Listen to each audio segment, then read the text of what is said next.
అందరికీ శుభోదయం. నా పేరు బి అక్షిత్ గౌడ్. నేను కేబీ పాఠశాలలో 10వ తరగతి చదువుతున్న విద్యార్థిని.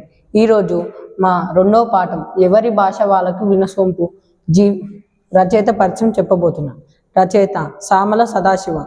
జన్మం 1928లో జన్మించి 2012లో మరణించాడు. ఇతని నేర్చిన భాషలు హిందీ, ఆంగ్లం, ఉర్దూ, ఫార్సీ, మరాఠీ భాషల్లో అయిన పండితుడు. రచనలు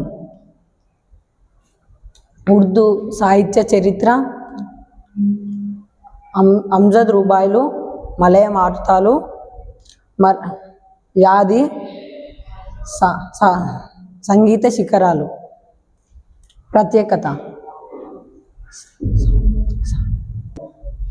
సహృదయ విమర్శకుని. ఇతని రచనలు భాష సహజ, సుందరంగా, సరళంగా, మనసుకు ముచ్చట్ల రూపంలో అతుక్కుపోయేటట్లు ఉంటుంది. ధన్యవాదాలు.